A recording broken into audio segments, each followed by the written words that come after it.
함께 보실 하나님의 말씀은 신약성경 로마서 7장입니다. 9월 7일 로마서 7장을 읽는 날인데 7장도 25절까지 조금 길지만 우리 처음부터 마지막 25절까지 말씀을 함께 봉독하겠습니다. 신약성경 로마서 7장 1절부터 마지막 25절까지 말씀, 신약성경 247면 전후를 보시면 되겠습니다. 1절부터 함께 봉독합니다. 형제들아, 내가 법 아는 자들에게 말하노니 너희는 그 법이 사람이 살 동안만 그를 주관하는 줄 알지 못하느냐? 남편 있는 여인이 그 남편 생전에는 법으로 그에게 매인 바 되나 만일 그 남편이 죽으면 남편의 법에서 벗어나느니라. 그러므로 만일 그 남편 생전에 다른 남자에게 가면 음녀라. 그러나 만일 남편이 죽으면 그 법에서 자유롭게 되나니 다른 남자에게 갈지라도 음녀가 되지 아니하느니라. 그러므로 내 형제들아, 너희도 그리스도의 몸으로 말미암아 율법에 대하여 죽임을 당하였으니 이는 다르니 곧 죽은 자가 가운데서 살아나신 이에게 가서 우리가 하나님을 위하여 열매를 맺게 하려 함이라. 우리가 육신에 있을 때에는 율법으로 말미암는 죄의 정욕이 우리 지체 중에 역사하여 우리로 사망을 위하여 열매를 맺게 하였더니 이제는 우리가 얽매였던 것에 대하여 죽었으므로 율법에서 벗어났으니 이러므로 우리가 영의 새로운 것으로 섬길 것이요 율법 조문에 묵은 것으로 아니할지니라. 그런즉 우리가 무슨 말을 하리요? 율법이 죄냐? 그럴 수 없느니라. 율법으로 말미암지 않고는 내가 죄를 알지 못하였으니 곧 율법이 탐내지 말라 하지 아니하였더라면 내가 탐심을 알지 못하였으리라. 그러나 죄가 기회를 타서 계명으로 말미암아 내 속에서 온갖 탐심을 이루었나니 이는 율법이 없으면 죄가 죽은 것임이라. 전에 율법을 깨닫지 못했을 때에는 내가 살았더니 계명이 이름에 죄는 살아나고 나는 죽었도다. 생명에 이르게 할 그 계명이 내게 대하여 도리어 사망에 이르게 하는 것이 되었도다. 제가 기회를 타서 계명으로 말미암아 나를 속이고 그것으로 나를 죽였는지라. 이로보건대 율법은 거룩하고 계명도 거룩하고 의로우며 선하도다. 그런즉 선한 것이 내게 사망이 되었느냐? 그럴 수 없느니라. 오직 제가 죄로 드러나기 위하여 선한 그것으로 말미암아 나를 죽게 만들었으니 이는 계명으로 말미암아 죄로 심히 죄되게 하려 함이라. 우리가 율법은 신령한 줄 알거니와 나는 육신에 속하여 죄 아래 팔렸도다. 내가 행하는 것을 내가 알지 못하노니 곧 내가 원하는 것은 행하지 아니하고 도리어 미워하는 것을 행함이라. 만일 내가 원하지 아니하는 그것을 행하면 내가 이로써 율법이 선한 것을 시인하노니 이제는 그것을 행하는 자가 내가 아니요 내 속에 거하는 죄니라. 내 속 곧 내 육신에 선한 것이 거하지 아니하는 줄을 아노니 원함은 내게 있으나 선을 행하는 것은 없노라. 내가 원하는 바 선은 행하지 아니하고 도리어 원하지 아니하는 바 악을 행하는 도다. 만일 내가 원하지 아니하는 그것을 행하면 이를 행하는 자는 내가 아니요 내 속에 거하는 죄니라. 그러므로 내가 한 법을 깨달았노니 곧 선을 행하기 원하는 나에게 악이 함께 있는 것이로다. 내 속사람으로는 하나님의 법을 즐거워하되 내 지체 속에서 한 다른 법이 내 마음의 법과 싸워 내 지체 속에 있는 죄의 법으로 나를 사로잡는 것을 보는도다. 오라, 나는 곤고한 사람이로다. 이 사망의 몸에서 누가 나를 건져내랴. 우리 주 예수 그리스도로 말미암아 하나님께 감사하리로다. 그런즉 내 자신이 마음으로는 하나님의 법을 육신으로는 죄의 법을 섬기노라. 아멘. 네, 감사합니다. 오늘 말씀 읽기 본문은 로마서 7장입니다. 우리가 어제 살펴봤던 로마서 6장에서는 우리가 예수 그리스도를 믿음으로 말미암아 구원받는다고 하였을 때 우리가 어떤 것을 따라야 되는지 세례를 비유하여서 표현했습니다. 그러니까 우리가 예수를 믿고 그 증거로서 인친 것으로 있어 세례를 받는데, 세례를 받는다는 말이 그리스도와 연합한다라는 그런 의미를 갖고 있기 때문에 우리는 예수 그리스도가 죽으셨다가 다시 살아난 것처럼 죄에 대해서는 죽었고 또 하나님에 대해서는 살았다라는 이 생각을 가져야 된다라는 것을 교훈했던 것입니다. 그래서 우리가 계속해서 죄에 대해서 따라가라는 경향을 갖지 말고 또 하나님에 대해서 살아나서 그것을 향해야 되는 그 모습을 가져야 되는 것이 이신층이 믿음으로 말미암아 구원받은 자가 가져야 될 마땅한 자세다. 그렇게 해서 우리 몸을 의의 병기로 드려야 될 것을 교훈받았습니다. 그리고 계속 이어지는 7장에서는 실제 그러한 삶을 살아야 되나, 죄에 대해서는 죽은 자로 여기고 하나님에 대해서는 산 자로 계속적으로 여겨야 되는 그런 모습에 있지만 실제적으로 우리 삶에 있어서 우리 내적인 모습은 어떠한 모습 가운데 들어가는지, 그런 다양한 갈등 가운데 있다는 것을 실제적으로 알려줄 뿐만 아니라 그럼에도 불구하고 율법과 하나님의 의의 어떤 관계에 있는지 그 내용들을 설명하는 부분이 7장입니다. 그렇다면 내용을 통해서 또 자세하게 좀 살펴보도록 하겠습니다. 먼저 7장 1절부터 6절까지는 율법과 죄의 문제에 대해서 비유를 들어서 설명하고 있습니다. 결혼관계, 혼인관계와 또 사람이 살아있을 때만 법의 영향을 받는 것을 비유로서 설명하면서 죄와 율법에 대해서 이렇게 설명하고 있는 것입니다. 내용을 보시면 7장 1절, 형제들아 내가 법 아는 자들에게 말하노니 법을 너 알고 있지 않느냐? 당연히 법에 대해서 알고 있지 않느냐라고 하면서 법을 예를 들어서 이렇게 설명하는 것입니다. 어떻게 말하고 있는가? 그 법이 사람이 살 동안만 그를 주관하는 줄 알지 못하느냐? 법은 사람이 살았을 때 그 법 아래에서 잘못했느냐 잘했느냐를 따지는 것입니다. 그 사람이 죽으면 어떠한 형벌도 가하지 않습니다. 죽었기 때문에 그 사람이 살았을 때 그 법의 영향을 받아서 어떤 것을 지켰느냐 못 지켰느냐 어떤 형벌을 가해야 되느냐 이렇게 되는 것입니다. 그런데 그 사람이 죽으면 어떤 형벌도 가하지 않는 것입니다. 그게 당연하지 않느냐? 마찬가지다. 우리가 율법에 있을 때 당연히 율법에 죽었기 때문에 율법에 속한 그 죄의 문제에 있어서 죽었기 때문에 우린 율법의 영향을 받지 않는 것이다. 이렇게 설명하는 것입니다. 또 한 예를 드는 것입니다. 어떤 예인가? 혼인관계에 대해서 예를 들고 있습니다. 2절 보시면 2절, 남편 있는 여인이 그 남편 생전에는 법으로 그에게 매인바 되나 만일 그 남편이 죽으면 남편의 법에서 벗어나는가? 그러므로 만일 그 남편 생전에 다른 남자에 가면 음녀라. 그러나 만일 남편이 죽으면 그 법에서 자유롭게 되나니 다른 남자에 갈지라도 음녀가 되지 아니하느니라 라고 설명하고 있습니다. 또 다른 아주 비슷한 예를 들고 있는데 혼인관계에 대해서 설명하고 있습니다. 어떤 사람이 결혼을 했습니다. 그 여자가 있는데 이 여자가 당연히 남자와 결혼을 했기 때문에 결혼한 남자가 살아있을 때에는 그 남자와 그 결혼관계에 구속이 되어 있는 것입니다. 법 아래에서 다른 남자로 갈 수가 없는 것입니다. 그런데 이 결혼한 남자가 죽었다. 그러면 어떻게 하는 것입니까? 이 여자는 이 남자에게 계속적으로 묶여 있을 필요가 없는 것입니다.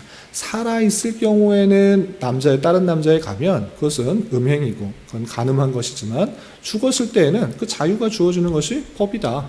그런 것과 마찬가지로 우리가 율법에 대해서 죽은 자이기 때문에 율법에 얽매이지 않는 것이다. 이렇게 표현하고 있는 것입니다.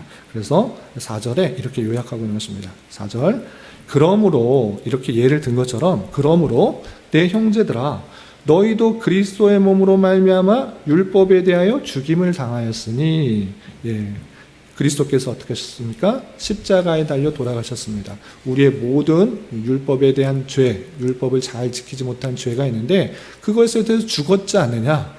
율법에 대해서 형벌을 다 받지 않았느냐? 우리는 그리스도와 연합한 자가 아니냐? 그러므로 어떻게 여겨야 되느냐? 이는 다르니 곧 죽은 자 가운데서 살아나시는 이에게 가서 우리가 하나님을 위하여 열매를 맺게 하려 함이라 라고 말하면서 5절 우리가 육신에 있을 때는 율법으로 말미암는 죄의 종욕이 우리 지체 중에서 역사하여 우리로 사망을 위하여 열매를 맺게 하였더니 이제는 우리가 얽매였던 것에 대하여 죽었으므로 율법에서 벗어났으니 이러므로 우리가 영의 새로운 것으로 섬길 것이요 율법의 조문에 죽은 것으로 아니할지니라 라고 표현했습니다. 이게 무슨 말입니까? 예수 그리스도께서 십자가에 달려 돌아가심으로 율법에 대해서 모든 죄를 감당하시고 죽은 것입니다. 그렇기 때문에 우리는 그 율법에 얽매여서 계속적으로 생활할 필요가 없다. 율법에 대해서 자유하게 되었다라는 것입니다. 율법은 그럼 어떻게 되는 것인가 라고 할 때 율법은 계속적으로 생각할 때 그것에 얽매였을 때 선한 것이 열매 맺는 것이 아니라 너희가 부패하고 타락하기 때문에 율법에 얽매여 있으면 사망에 이를 수밖에 없다. 왜? 그 율법을 모두가 다 지킬 수가 없기 때문에 한 조문이라도 어기게 되면 그것의 값은 사망이기 때문에 사망으로 열매를 맺는 것이 율법이지만 우리는 그것에 얽매일 필요가 없다. 왜? 죽었으니까. 예수께서 그 모든 것을 위하여 죽으셨기 때문에 율법에 대해서는 우리는 죽은 자로 여겨서 그것에 얽매일 필요가 없다. 율법을 완전히 다 지켜서 의롭게 되려고 하는, 생명을 얻으려고 하는 그런 것에 얽매일 필요가 없다라는 것을 알려주신 이후에 그다음에 무엇을 하고 있습니까? 하나님을 위하여 열매를 맺게 하기 위해서 우리는 그리스도께 붙여 있다. 이렇게 표현하고 있습니다. 율법에 얽매여 있으면 사망을 낳지만 하나님의 얽매여 있으면 영생과 생명을 낳게 된다라는 것들을 법에 비유하여서 또 혼인관계에 비유하여서 우리가 어떠한 삶인지 이렇게 보여주고 있는 것입니다. 그렇기 때문에 우리는 어떻게 율법과 또 죄에 대해서 결론 지을 수 있는가 라고 할 때 7절에 이렇게 요약하고 있습니다. 7절 보시면 그런즉 이것에 대해서 쭉 설명한 이후에 그런즉 어떻게 말해야 되냐 우리가 무슨 말을 하리요 어떻게 다르게 말하겠느냐 이렇게 말해야 된다라고 강조하고 있는 것입니다. 어떻게 말하느냐 율법이 죄냐 그럴 수 없느니라. 율법 자체가 죄라는 것은 아닙니다. 율법은 하나님께서 우리가 마땅히 지켜야 될 내용들을 주셨기 때문에 율법 자체가 잘못됐다 이렇게 말하는 것은 아닙니다. 그래서 율법이 죄냐? 그렇지 않다라는 것입니다. 그렇다면 율법이 어떤 역할을 하는가? 이렇게 정의 내려주고 있습니다. 계속해서 보시면 율법으로 말미암지 않고는 내가 죄를 알지 못하였으니 곧 율법이 탐내지 말라 하지 아니하였더라면 내가 탐심을 알지 못하였으리라 라고 하면서 율법 자체가 잘못된 것이 아니고 율법 자체는 하나님께서 우리에게 지켜야 될 마땅한 내용들을 알려주는 그런 것인데 그 자체가 나쁜 것이 아니고 그 자체가 죄가 아니라 율법은 우리가 죄인이라는 것을 깨닫게 하는 것이다 라는 것입니다. 예를 들어서 탐심을 내지 말라, 탐내지 말라 이것은 마땅히 하나님의 백성이 가져야 될 자세인 것입니다.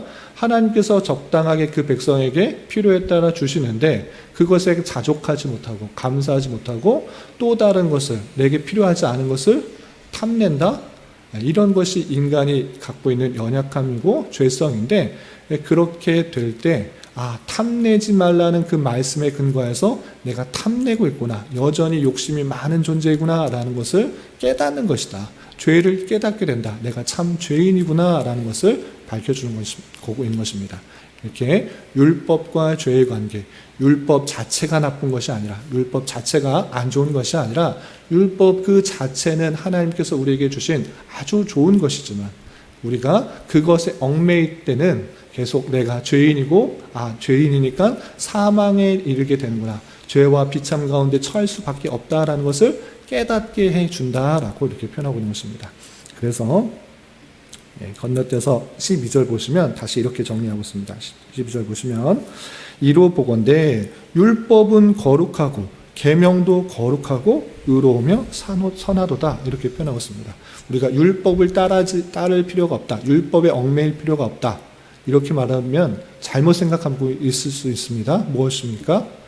우리가 율법에 얽매일 필요가 없고 율법에 자유하니까 율법은 잘못된 것이구나 라고 생각할 수 있는데 그거 아니다. 그것 아니다 라고 설명하는 것이 본문인 것입니다. 율법 자체는 거룩하고 의롭고 선하다. 하나님께서 우리에게 주신 것이기 때문에 마땅히 좋은 것으로, 의로운 것으로, 선한 것으로, 지켜야 할 것으로 생각해야 되지만 그거에 얽매여서 계속적으로 살아가는 그 율법의 멍에 얽매여서 살아가는 존재가 우리는 아니다라는 것을 깨닫게 된 것입니다. 우리가 율법에 비추었을 때는 죄인이고 또 사망에 이르는 그런 모습이지만 이미 예수 그리스도께서 그 모든 것에 대해서 죽으셨기 때문에 그거에 얽매일 필요는 없다 이렇게 설명하고 있는 것입니다. 그래서 율법 자체는 선하고 의롭고 또 아름답다, 거룩하다 이렇게 설명을 주고 있는 것입니다.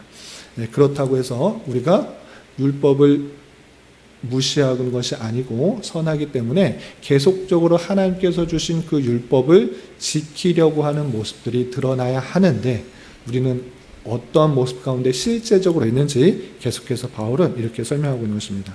어떻게 되는가? 좀 건너뛰어서 14절 보시면 우리가 율법은 신령한 줄 알았거니와 이제 율법이 잘못됐다 이렇게 말하지는 않았습니다. 신령하고 거룩하고 선하고 의롭다 이렇게 말했습니다. 그런데 나는 육신에 속하여 죄 아래 팔렸도다 라고 표현했습니다. 이게 무슨 뜻입니까?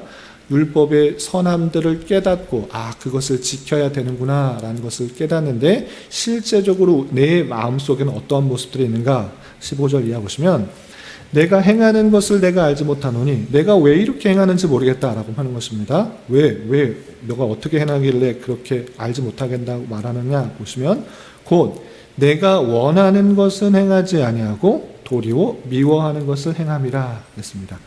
율법이 거룩하고 선하고 의로우니까 율법을 행해야 된다라고 머릿속에 생각은 하는데 내가 왜 이렇게 행하고 있는지 모르겠다라는 것입니다. 왜 그런가? 내가 하지 말아야 될 것을 계속 행하고 있다라는 것입니다. 그래서 구체적으로 어떻게 표현하는가? 16절 보시면 만일 내가 원하지 아니하는 그것을 행하면 내가 이로써 율법이 선한 것을 시인하노니 이제는 그것을 행하는 자가 내가 아니요 내 속에 거하는 죄니라. 내 속에 거하는 죄가 계속 내가 행하지 말아야 될 그것들을 행하고 있다라고 표현하고 있습니다. 18절에서도 내 속 곧 내 육신에 선한 것이 거하지 아니하는 줄을 아노니 원함은 내게 있으나 선을 행하는 것이 없노라 라고 하면서 내 육신에 선하지 않은 것들이 계속적으로 작용해서 원하지 않는 그런 것들을 계속 행하는 모습들이 나타나고 있다라고 바울 사도가 자신의 모습을 고백하면서 실제 성도의 삶은 이럴 수밖에 없다라는 것을 계속적으로 알려주고 있는 것입니다. 또 19절 20절을 보시면 내가 원하는 바 선은 행하지 아니하고 도리어 원하지 아니하는 바 악을 행하는도다. 만일 내가 원하지 아니하는 그것을 하면 이를 행하는 자는 내가 아니요 내 속에 거하는 죄니라 라고 하면서 머릿속에 마음속에 정말 생각은 하나님의 율법이 그 계명이 정말 거룩하고 선하고 의로우니까 그것을 행하며 살아야겠다라고 하지만 실제적인 내 모습 속에서는 원하지 않는 그런 죄악들, 율법을 어기는 일들을 행하고 있다라고 탄식하고 있는 것입니다. 그러면서 어떻게 고백하는가? 23절, 24절에 이렇게 표현하고 있습니다. 23절, 24절 보시면 내 지체 속에서 한 다른 법이 내 마음의 법과 싸워 내 지체 속에 있는 죄의 법으로 나를 사로잡는 것을 본도다. 오호라 나는 곤고한 사람이로다. 이 사망의 몸에서 누가 나를 건져내랴 라고 말하면서 바울 사도조차 내 마음속에 하나님의 법을 따르려 하는 것과 실제의 삶에 있어서는 괴리된 모습, 하나님의 율법을 어기며 육신에 속한 그런 잘못된 생각들을 행하는 그 모습들이 있으면서 탄식하고 있는 것입니다. 오호라 나는 곤고한 사람이로다. 이 사망의 몸에서 이 몸에 육신을 갖고 있을 때는 육신이 하고 싶은 쾌락과 즐거움과 그 욕구들로만 행하는 그런 모습 때문에 하나님의 율법을 온전히 다 지켜나가지 못하는 모습이 있다라는 것을 실제적으로 고백하면서 탄식하고 있는 바울의 모습을 볼 수 있는 것입니다. 지금 말하고 있는 사람이 그냥 여느 그냥 초신자가 말하는 것이 아니라 신앙의 내용들을 아주 깊이 깨닫고 또 복음을 전파하는데 누구보다도 앞서 있던 그 바울 사도가 하는 고백인 것입니다. 이런 고백이 이 땅의 삶을 사는 동안, 육체를 갖고 있는 동안에 여전히 사람 가운데 계속적인 충돌이 나는 것이라는 것이 실제의 삶이라는 것을 기억하는 것, 이것이 중요한 것입니다. 그래서 예수 그리스도를 믿음으로 말미암아 의롭게 되었고 구원받게 되어서 죄에 대해서는 죽은 자로 여기고 하나님에 대해서는 산 자로 여기는 그런 모습이 있을지라도, 그런 생각이 있을지라도, 그런 모습 가운데 여전히 육신을 갖고 있을 때 그 육신에 드는 다양한 죄성들 때문에 정말 죄를 짓게 되는 그 모습이 있게 된다라는 사실을 우리는 잘 아는 것, 그것이 중요하다, 이렇게 할 수 있는 것입니다. 그래서 우리 안에 이 땅에 사는 동안 어떤 마음들이 있는가, 성도에게는 두 자아가 있다, 이 사실들을 잘 생각해 봐야 될 것입니다. 하나는 하나님의 말씀을 기뻐하며 즐거워하며 지키려고 하는 그 모습이, 그 마음이 있는가 하면 실제 육신의 즐거움과 쾌락과 정욕에 따라 살아가려고 하는 그 모습이 계속적으로 충돌나는 삶이 이 땅의 삶인 줄 알아. 우리는 여전히 내 육신의 즐거움을 따라서 살아간다고 너무 좌절하거나 낭망하지 않아야 되는 것입니다. 그것이 성도에서 이 땅의 삶이구나 라는 것들을 계속 기억하면서 그 죄성들에 대해서 따라가는 것이 아니라 계속해서 죽여가고 줄여가고 절제하고 다스려가는 삶이 평생에 우리가 해야 될 삶이구나, 이것을 생각하면서 하나님께서 주신 마음, 그 율법을 지키려고 하는 마음, 선하게 지키려고 하는 마음들이 점점점 더 커져가는 그런 성화의 삶을 살아가기에 힘쓰는 자가 되어야 될 것입니다. 그래서 이 두 자아가 충돌되게 될 때 너무 실망하거나 좌절하지 말고 그것의 속에서 하나님께서 주신 힘으로 더욱더 선을 지키려고 하는 마음들이 커져가는 그런 삶을 힘써 살아가기에 더욱더 노력해야 될 것입니다. 이런 삶을 살아갈 수 있는 저와 여러분, 우리 모두가 될 수 있기를 진심으로 기원합니다. 기도하겠습니다. 하나님 아버지, 감사합니다. 오늘 말씀을 통해서 믿음으로 의롭다함을 받은 자이지만 어떤 내적 자아의 모습이 실제적으로 있는지에 대하여 교훈받았습니다. 이런 말씀을 대하는 자로서 내 속에 선을 행하고자 하는 마음과 또 여전히 육체의 소욕을 따라 죄악에 거하려고 하는 모습이 여전히 존재하는 줄 알아 죄악에 빠지게 되더라도 너무 낭망하거나 좌절하지 않게 하여 주시고 더욱더 주님 앞에 회개하며 주님 앞에 더욱더 나아가기에 힘쓰는 자 되게 하여 주시고 일평생 내적인 갈등 속에서 더욱더 하나님을 닮아가는 성화의 과정을 이룰 수 있는 자 되게 하여 주시옵소서. 주님, 나라와 민족을 위하여 기도합니다. 정치적, 경제적, 도덕적, 대내외적 많은 혼란과 어려움들이 있습니다. 주님, 긍휼히 여겨주시고 위정자들에게 지혜와 능력을 더하여 주시사 올바른 통치를 할 수 있도록 은혜를 더하여 주옵소서. 주님, 9월은 장학이라는 주제로 한 달을 보내고 있습니다. 신앙의 성숙과 성장을 위해 배우고 익히는 것에 더욱더 마음 쏟는 한 달 되게 하여 주시고 특별히 다음 세대 아이들이 신앙을 위해 더욱더 성장할 수 있도록 관심과 기도를 갖는 한 달 되게 하여 주시옵소서. 주님, 교회 내 육체의 질병과 또 사고로 병원에 치료를 받는 어린아이와 생활이 어렵고 불편한 가운데 있는 여러 성도들이 있사오니 주님 지켜주셔서 건강하게 잘 치유되고 회복될 수 있도록 인도하여 주시고 직장과 사업장의 문제로 가족의 전도와 신앙을 위해 아이의 임신과 남편의 사업을 위해 주님께 간절히 부르짖며 나아가는 여러 지체들이 있사오니 주님 그들과 함께하여 주시고 그들의 기도 응답해 주시사 우리의 기대와 소망보다 훨씬 더 풍성한 것들로 채워주시는 하나님을 깊이 경험할 수 있는 기도로 인도하여 주시옵소서. 이 시간 각자 간절하게 간구하는 기도 제목 주님께서 들으시고 가장 선한 것들로 응답하여 주시옵소서. 예수님의 이름으로 기도 올리옵나이다. 아멘.